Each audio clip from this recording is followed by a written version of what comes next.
IPhone 14 pro है, ये hard broken है, ठीक है। इसका ग्लास क्रैक है, डिस्प्ले ओके है। ये कंडीशन में आपको पूरा डिस्प्ले चेंज करने की जरूरत नहीं है। आज मैं आपको दिखाऊंगा सिर्फ ऊपर का ग्लास किस तरह से चेंज किया जाता है। एक और इम्पॉर्टेंट चीज ये है कि इसका जो ग्लास है ज्यादा क्रैक है।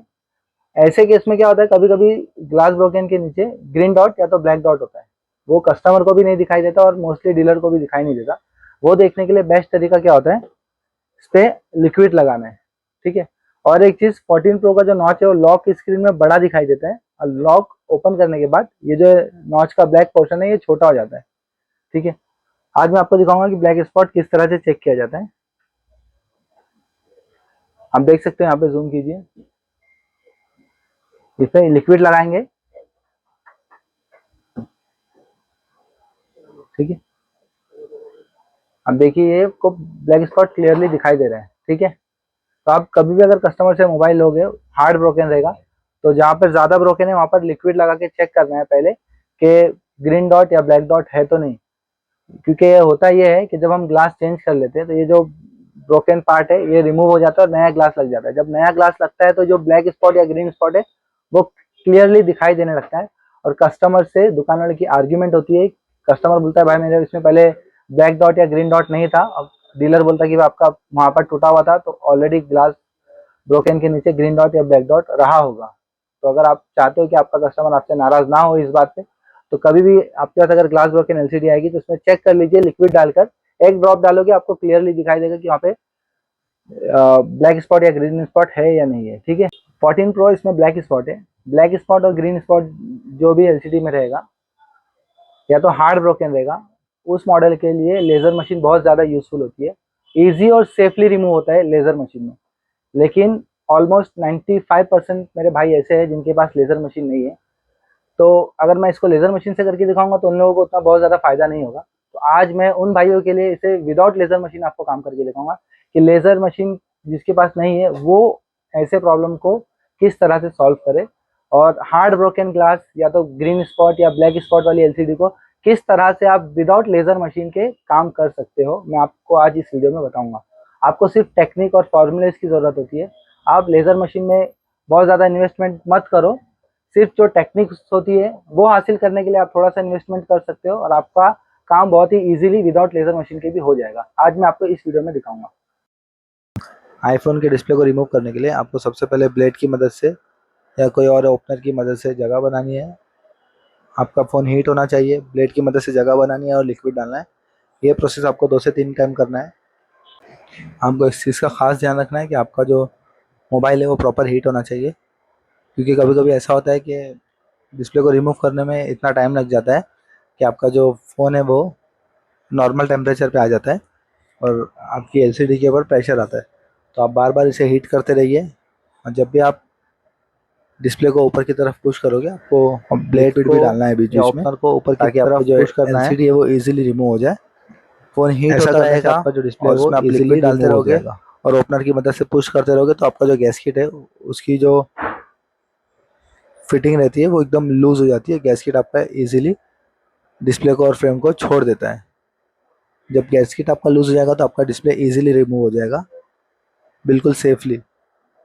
अगर आप इस तरह से नहीं करोगे, फ़ोन को हीट नहीं करोगे और लिक्विड प्रॉपर नहीं डालोगे, तो आपकी जो डिस्प्ले है उसमें लाइन आने के चांसेस हो सकते हैं। इसलिए आपको डिस्प्ले को प्रॉपर हीट करना है, लिक्विड डालना है और ऊपर की तरफ पुश करना है। आप देख सकते हो हमारा डिस्प्ले प्रॉपर रिमूव हो चुका है। डॉट प्रोजेक्टर पे टेप लगा दीजिए, ताकि स्क्रू खोलने के टाइम पे या कोई भी प्रोसेस में आपका जो फिंगरप्रिंट है वो आपकी डॉट प्रोजेक्टर को टच ना हो, आपकी फिंगर और आपकी फेस आईडी का प्रॉब्लम ना आ जाए। आप देख सकते हो हमारा डिस्प्ले प्रॉपर है। अब हम इसका ग्लास सेपरेट करेंगे। ग्लास सेपरेट करने के लिए आपको सेपरेटर की जो हीटिंग है वो अराउंड 85 टू 90 डिग्री रखना है। 0.28 mm की तार यूज़ करेंगे हम। सेलो टेप लगाना बहुत ही ज़्यादा ज़रूरी होता है। सेलो टेप से जो हमारा सक्शन है वो प्रॉपर होता है, डिस्प्ले यहाँ वहाँ मूव नहीं होता है। आज जो मैं मेथड से करने वाला हूँ ग्लास चेंज, उसमें हम विथ फ्रेम ग्लास पंच करेंगे। दो तरीके से आप ग्लास को पंचिंग कर सकते हो।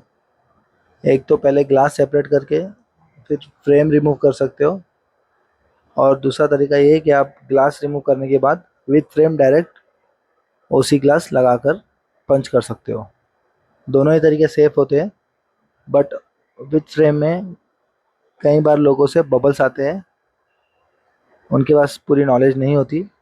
अगर आपको पूरी डिटेल्स चाहिए तो दिए गए नंबर पर कांटेक्ट कीजिए। आईफोन के front glass, back glass, edge model के फ्रंट ग्लास आपको गारंटी के साथ सिखाया जाएगा। इसी के साथ साथ हम ग्रीन डिस्प्ले, वाइट डिस्प्ले की भी ट्रेनिंग देते हैं। इसके अलावा फोल्ड और फ्लिप के भी हम हिंजेस का प्रॉब्लम रहेगा, फ्लेक्स का प्रॉब्लम रहेगा, तो उसे किस तरह इजीली सॉल्व किया जाता है आपको ट्रेनिंग में पूरी डिटेल्स दी जाएगी। वीडियो में हम पूरी डिटेल्स नहीं देते। अगर आपको पूरी डिटेल्स चाहिए तो आप दिए गए नंबर पर कांटेक्ट कीजिए। ऑनलाइन और ऑफलाइन आपको दोनों तरह से ट्रेनिंग दी जाएगी। लेज़र मशीन से बहुत ही इजीली ग्लास सेपरेट होता है। ऐसे ग्लास ब्रोकन जो बहुत ज़्यादा हार्ड होते हैं, या तो ऐसे एलसीडी जिसमें ब्लैक स्पॉट या ग्रीन स्पॉट होता है, लेज़र मशीन की मदद से बहुत ही इजीली वो रिमूव हो जाता है। लेज़र मशीन से डिस्प्ले पे प्रेशर नहीं आता। लेकिन अगर आपको टेक्निक पता होगी तो आपको लेज़र मशीन का इन्वेस्टमेंट करने की ज़रूरत नहीं है। अगर आपके पास सही टेक्निक है तो आप विदाउट लेज़र मशीन भी ग्लास चेंज कर सकते हो। सिर्फ आपको टेक्निक का पता होना बहुत ज़्यादा ज़रूरी होता है। आप देख सकते हो 14 प्रो है, इसका हार्ड ब्रोकन ग्लास है, प्लस इसमें ब्लैक स्पॉट भी है। और जो ब्लैक स्पॉट है वो भी कैमरे के साइड है। कैमरे के साइड का जो नॉच होता है वहाँ का हिस्सा गैप होता है, उसमें होल होता है कैमरे के लिए। ओके, तो आप देख सकते हो यहाँ पे रिस्क ज़्यादा था।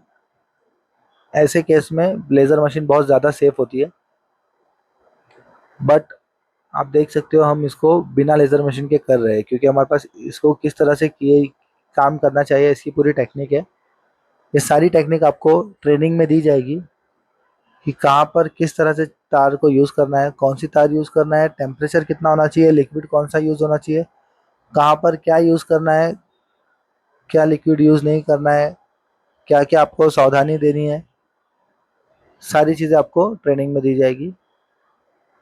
टेम्परेचर कितना रखना है, पंचिंग मशीन की आपको सेटिंग बताई जाएगी, वाईएमजे मशीन की सेटिंग बताई जाएगी, और वाईएमजे मशीन के अलावा अगर आपके पास दूसरी भी कोई मशीन है उस मशीन पर भी किस तरह से प्रॉपर पंच किया जाए आपको सारी डिटेल्स दी जाएगी। जिस एलसीडी पर ब्लैक स्पॉट या ग्रीन स्पॉट है उसे किस तरह से पंच किया जाए, एप्पल वॉच को किस तरह से पंच किया जाए, एज मॉडल में अगर ग्रीन स्पॉट या ब्लैक स्पॉट होता है उसे किस तरह से पंच किया जाए, ये सारी चीज़ें आपको ट्रेनिंग में बताई जाएगी। जो सेफ तरीका होता है और इजी तरीका होता है वो आपको ट्रेनिंग में सारा मेथड बताया जाएगा। हमसे ट्रेनिंग लेने का आपको सबसे बड़ा बेनिफिट जो है वो ये है कि हमारे बैच में एक टाइम पे 15 से 20 स्टूडेंट नहीं होते। हम सिर्फ 1 से 2 स्टूडेंट को ही ट्रेनिंग देते हैं ताकि आपके सारे डाउट्स क्लियर हो जाएं।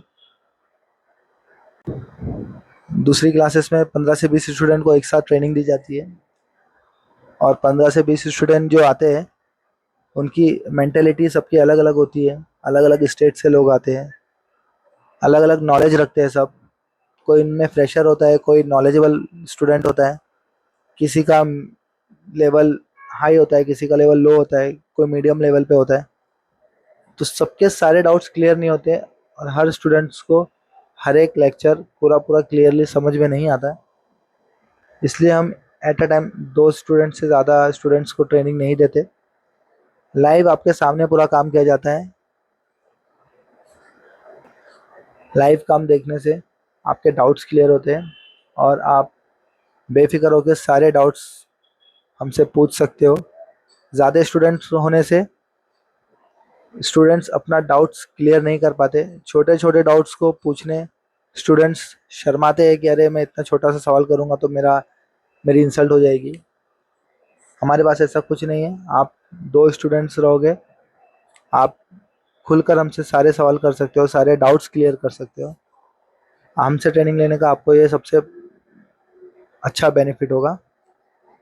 अलग अलग डिस्प्ले का अलग अलग ग्लू होता है, कौन से डिस्प्ले का ग्लू किस तरह से क्लीन किया जाए आपको ये सारी चीज़ें ट्रेनिंग में बताई जाएगी। कौन से डिस्प्ले को विथ फ्रेम पंच करना चाहिए, कौन सा डिस्प्ले को विथ फ्रेम पंच नहीं करना चाहिए, ये सारी चीज़ें आपको ट्रेनिंग में बताई जाएगी। ग्लू को जो हार्ड ग्लू होता है उसे सॉफ्ट करने के लिए कौन सा लिक्विड यूज़ करना चाहिए, कौन सा लिक्विड यूज़ नहीं करना चाहिए, क्योंकि लिक्विड अलग अलग तरह के होते हैं। इनमें कुछ लिक्विड जो होते हैं वो हार्मफुल होते हैं एलसीडी स्क्रीन के लिए। आपके जो पोलराइजर है उस पर स्क्रैचेस लेकर आ जाते हैं, आपके पोलराइजर को बर्न कर देते हैं। हम आपको बताएंगे कौन सा लिक्विड यूज़ नहीं करना चाहिए और कौन सा लिक्विड यूज़ करना चाहिए। आपको सारी जो डिटेल्स है वो ट्रेनिंग में दी जाएगी।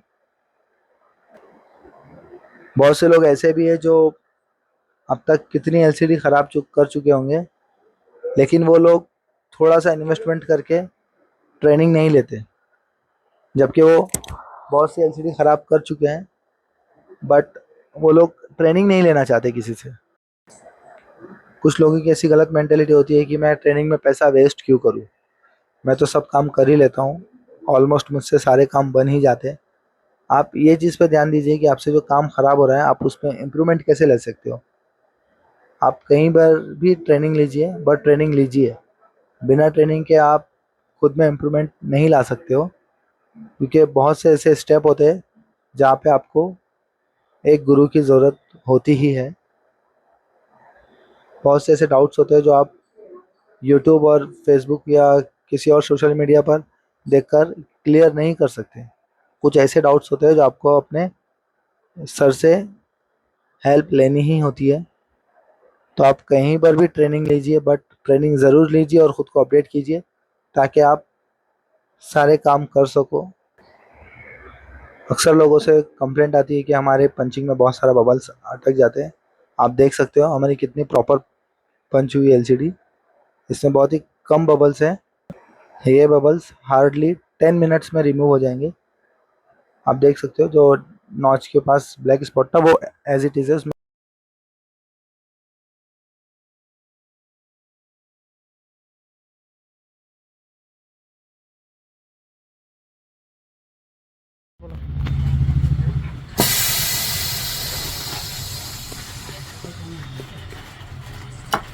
इतना आसानी से बोलने ऐसा नहीं है सामने वाले का स्टोरी, तो इंस्पायर होएगा।